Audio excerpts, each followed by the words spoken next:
억울한 감정들 이런 것도 사실은 주님이 달라고 할 때 잘 못 내놓습니다. 근데 주님께서는 어떻게 보면 짓궂게도 그런 거를 달라고 그러실 때가 있어요.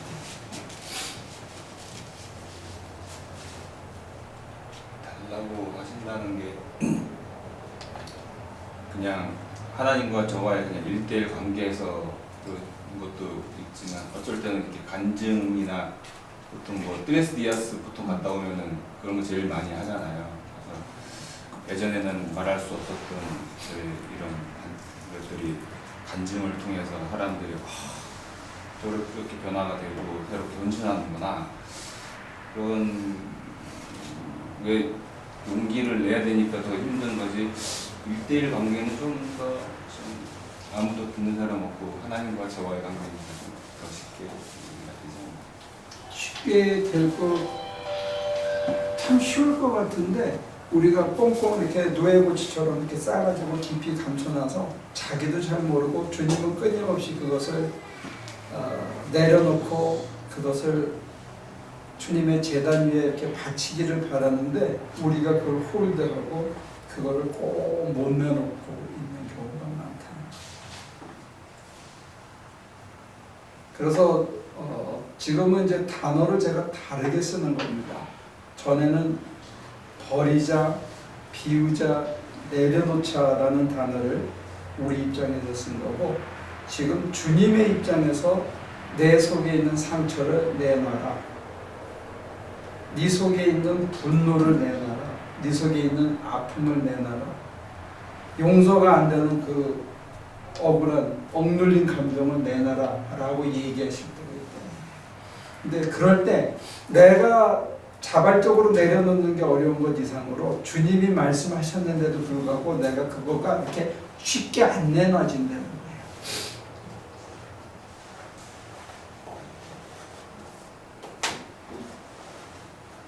그게 인식을 못하는 거가 아닌가요? 그러니까 은혜를 제가 깨닫지를 못하니까 그게 죄인지 뭔지를 잘 모를 때가 있는데 어느 순간 은혜를 받았을 때 내가 참 죄인이구나 라고 고백하듯이 이게 참 잘못됐구나 라고 고백할 수 있는 것도 은혜가 와서 이제 태호가 전제하는 거는 은혜가 와서 내가 깨우치고 내가 자각하면 이렇게 내놓을 것 같이 이렇게 지금 순서를 그렇게 받는 거구나. 근데 빛이 와서 나를 다 보여주는데도 내가 그 빛을 가려서 이렇게 저항하고 안 보는 우리의 심성이 있다는 것을 지적해요. 속이 많이 상하면 그 상처가 굉장히 오래돼서 그것이 누적된 것일수록 하나님께서 빛을 보여주고 눈을 밝혀서 깨닫게 해줘도 내가 그것을 열지 못하는 경우가 많다. 그래서 자기 성찰이 깊어지고 더 내려가서 더 수용적이고 은혜에 대해서 주의 뜻대로 이루어지기를 정말로 진심으로 바라서 껍질을 벗겨나가기 시작하면 얼마나 많은 양파 껍질 같은 것들이 우리를 둘러싸고 있는지 모릅니다. 그래서 지금까지 교회에서는 시간을 내고 몸을 바쳐서 돈을 내고 이런 바치는 거에는 많이 가르쳤는데 내 상처와 아픔과 분노와 내 감정의 찌꺼리와 나의 자존심과 내 미래적인 계획과 내 욕망과 이런 것들을 주님이 내놔라 했을 때 우리는 그거를 못 내놓고 그 소리가 안 들려 이렇게 귀를 막고 있어가지고 그걸 위해서 주님 앞에 이렇게 합리적으로 나서지 않을 때가 많다.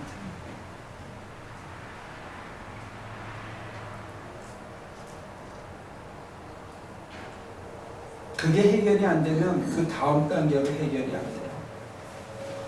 그 다음 단계가 뭐냐면 내 인생을 드리는 거예요. 그 신뢰를 바탕으로 내 미래를 드리는 거예요. 아까 우리 이 뒤에서 보면 오병이의 기적을 보고 나서 제자들이 물 위로 걸어오시는 주님을 보면서 귀신이라고 그러고 놀라고 물에 빠지고 했을 때 믿음이 없는 자여 하는 주님의 야단을 맞거든요. 그러니까 오병이의 기적은 요한복음만 특이하게 해석하지만 다른 공간복음서에서는 믿음이 없는 것하고 오병이의 기적하고 이렇게 이어지는 신뢰가 부족하거든요.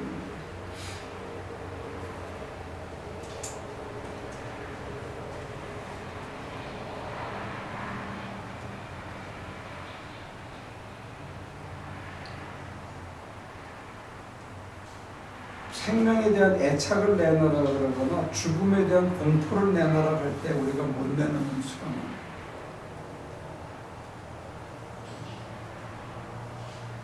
그게 다 믿음이 없는 거예요. 거기까지 가야 되는데 이게 해결이 안 되면 거기까지 잘 안 가게 돼요.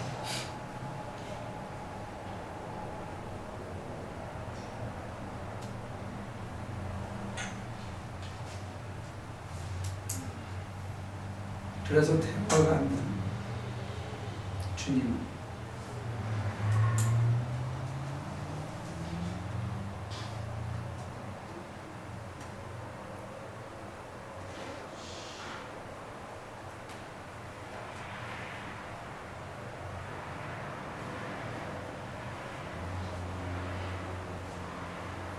어떠세요? 그거는 돈보다는 먹을 거 남 주는 것보다는 쉽게 내놓을 수 있을 것 같아요.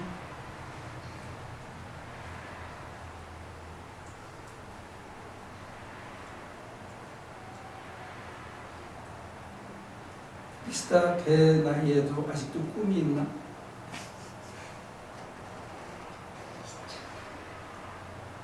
그냥 잘 사는 거죠.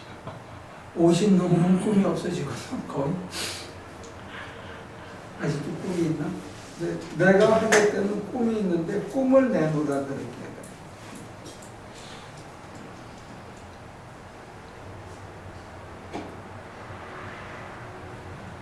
내 계획을 내놓으라. 그걸 줘라.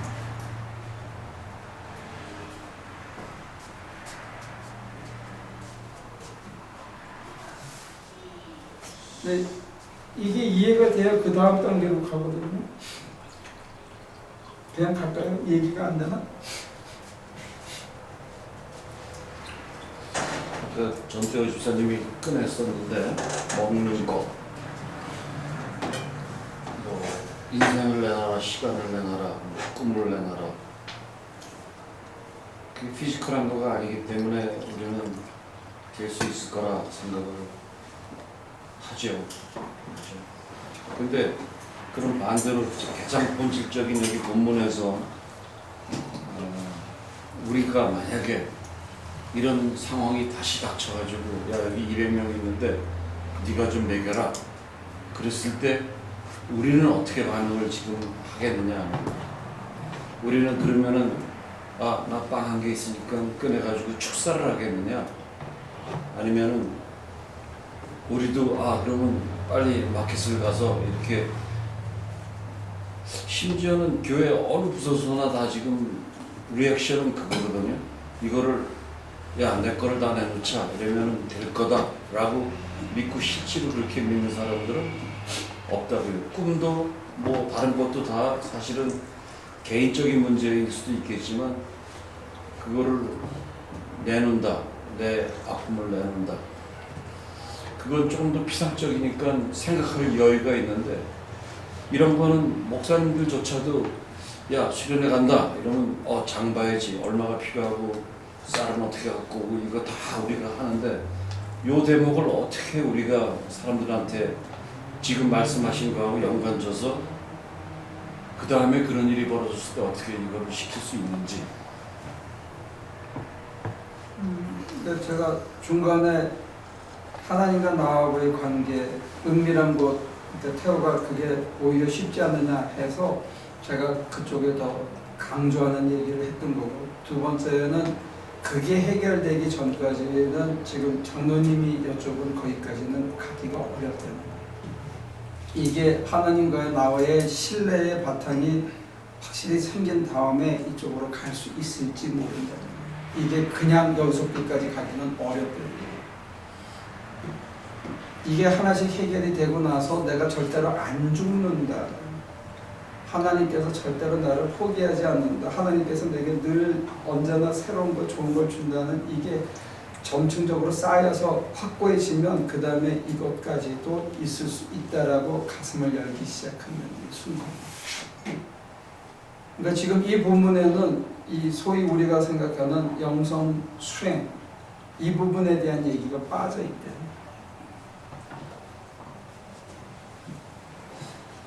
그런 면에서 그 신뢰나 이렇게 믿음이 생긴다라고 할 때 아까 전에 이제 대집사님이 얘기하신 것처럼 보통 이제 대화를 할 때 어른이 계시고 이제 애들이 있으면 애들이 물어보면 어른들이 먼저 이렇게 리스폰드를 해주고 그러시잖아요. 근데 우리가 이제 신앙을 가져서 하나님께 여쭤봤어요. 근데 잘 그랬으면 난 참 잘 믿겠다. 근데 대답을 안 해주신다. 그러면은 애들 입장에서는 좀 신뢰가 좀 떨어지지 않을까. 아무리 하나님이시지만 대화가 돼야 뭐 그 다음에 좀 돼야. 근데 이게 돼야 대화가 된다라고 하면은 그러나 미안하지만 애들이 아빠한테 유한테 그렇게 배째라 이런 식의 그런 똑같은 지금 얘기를 할 수 있잖아. 네. 그러면 태워도 배째. 아버지가 나한테 말 안 하면 난 그냥 완전히 죽어버리든지 그럴 거다. 이런 무슨 신앙적인 배짱이 있어야지. 그거 해보고 얘기를 해. 해보고 안 해보고 얘기를. 그 정도까지 가야 대화가 되나요? 아니 그래야지. 아버지가 뭐 애가 가만히 있는데 뭐 그냥 칼 갖고 위험하지 않게 놀고 있으면 그걸 참견을 해. 잘 놀아라 이러고 더 갖다 주지. 근데 막 칼 갖고 그냥 막 쑤실라 그러고 막 남도질하고 이러면 아버지가 급해지잖아. 뭔가 해야지 아버지한테. 칼을 들어야 되나? 근데 이제 아까 우리 남정도가 하신 그 얘기를 하려면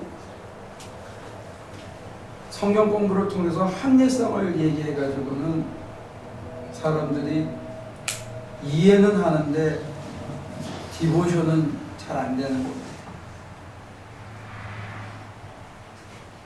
그러니까 교회에서도 이런 일이 벌어졌다. 다 내놓고 네 거 내가 냈다. 그래서 오병의 기적이 왜 안 일어나냐? 신앙이 이런 거고 육하 원칙에 대해서 설명하면 납득은 가는데 납득 간다고 해서 그게 헌신으로 바로 이어져서 이런 기적을 창출하는 거는 의외로 드물더라. 그리고 두 번째는 막 들떠가지고 분위기에서 반지도 빼놓고 뭐 지갑도 털고 금괴도 갖다 놓고 해가지고 간 거 같은데 제정신이 돌아오면 이게 오히려 많은 역효과를 일으키는 걸 보는 거죠.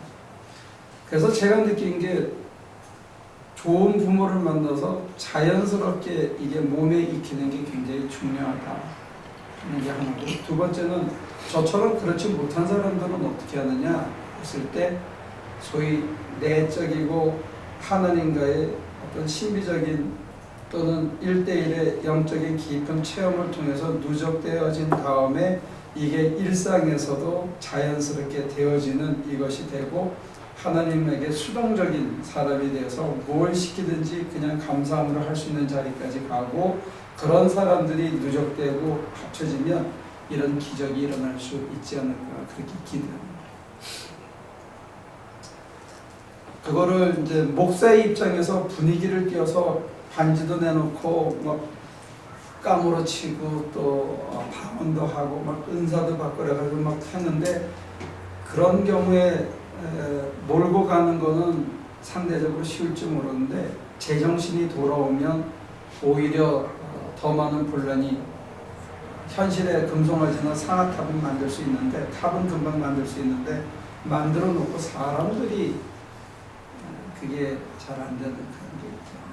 근데 이제 내면의 영성을 이렇게 쌓아서 하나님과의 합일이라는 걸 먼저 만들어가고 하나님이 뭘 원하시든지 간에 따라가는 사람으로 이렇게 변화시키려고 했을 때 가장 먼저 주님이 우리에게 내놓으라 하는 거는 뭐냐면 이 옛 자아를 내놓으라는 거죠. 옛 자아가 홀다고는 욕망과 꿈과 계획과 특히 저 깊이 숨어있는 상처와 아픔들과 분노와 이런 앵거들, 이런 것들이 하나씩 해결되고도 부끄러운 가운데 자기를 다 토로했는데 그것을 전혀 탓하지 않고 받아주시는 주님의 사랑 앞에 나가면서 그 사랑이 너무 큰 게 확인이 되고 또 가면서 이제는 내 계획을 모두 접고 하나님의 계획에 따라가는 사람이 되면서 그 다음으로 이게 되어지는 게 아닌가.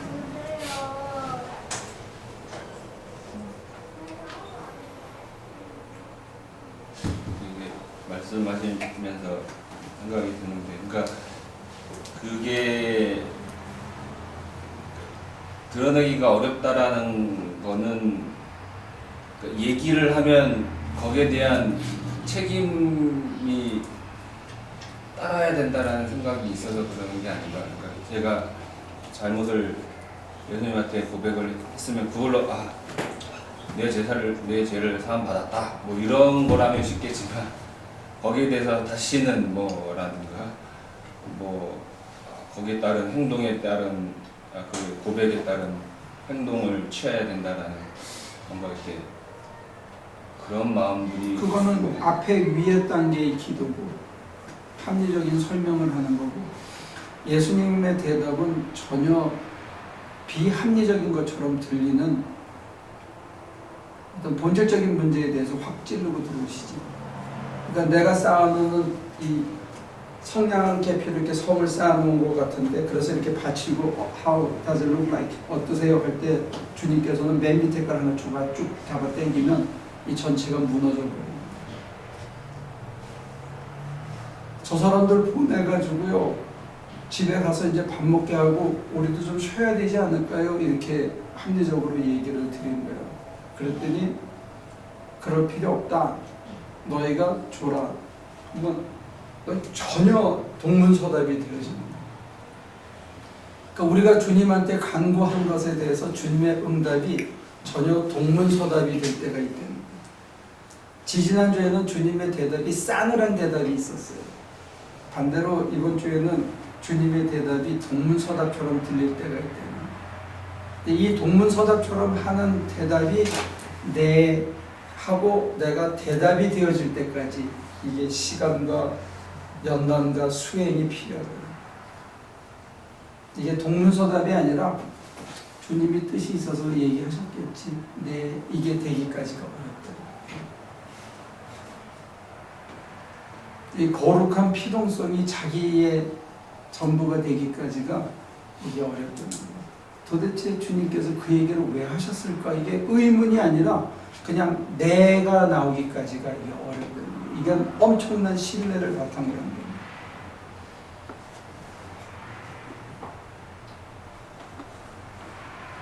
이게 가능할까 안 할까? 저 많은 사람들을 어떻게 먹여요? 저거 하려면 누가 보면 200데나리온이나 사야 되는데요. 그리고 갖고 오면서도 요한복음에서는 얘가 이거 있는데요. 속된 말로 이게 다인데요. 이렇게 내오는 거예요. 우리의 애티튜드가 주님을 향해서 그런 식일 수 있대요. 근데 거기에 대해서는 주님은 나중에는 대꾸를 안 합니다. 대꾸를 안 하고 그냥 이렇게 해가지고 앉혀라. 주님과 저와의 대화에 주님과 제자들의 이 대화처럼 우리가 보면 한심한데 주님이 우리한테 얘기할 때도 우리는 더 한심하게 리스폰드 한다.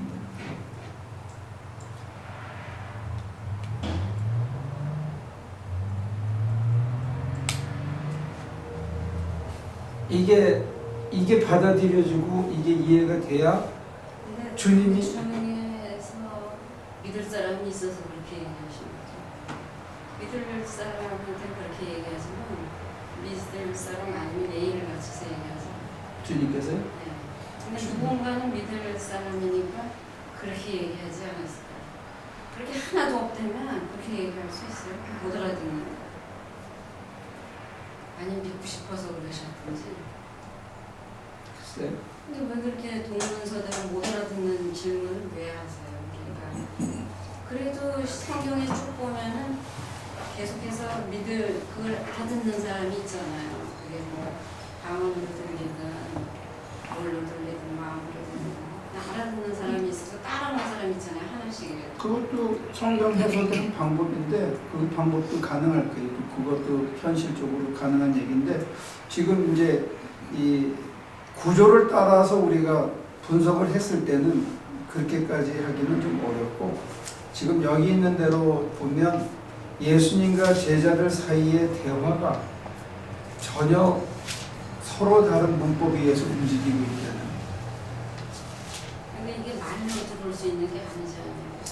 그래서 이명범 교수 같은 사람은 레마라고 그렇게 했는데 그거는 비약이고 지금 이거는 우리가 갖고 있는 성경에 근거하면 이거는 틀림없이 말이에요. 다만 문법이 다른 거예요.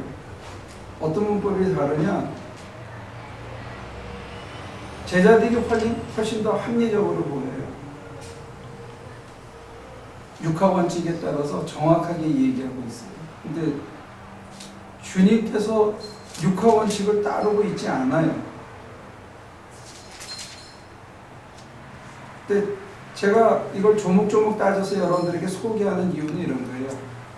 왜 주님께서 육하 원칙을 따르지 않고 제자들에게 이것을 계속 얘기해서 도대체 제자들에게 뭘 주고 싶어서 이렇게 했느냐. 여러분과 제가 주님한테 기도하면 주님이 내가 기대하는 대답을 안 해줘요. 여러분들이 바라는 대답을 안 해주셔요, 주님께서는. 그렇다고 당신 마음대로 독선적으로 얘기하시는 건 아니에요. 뭔가를 디다케를 담고 계신데 그 디다케가 뭐냐? 티칭이 뭐냐? 인트린직 티칭이 뭐냐 했을 때 그 티칭은 제자들에게 가장 좋은 것을 주시기 위해서라는 거예요. 그게 신뢰가 되어져야 나중에는 거룩한 피동산으로 따라가게 됩니다. 네, 그냥 이렇게 됩니다.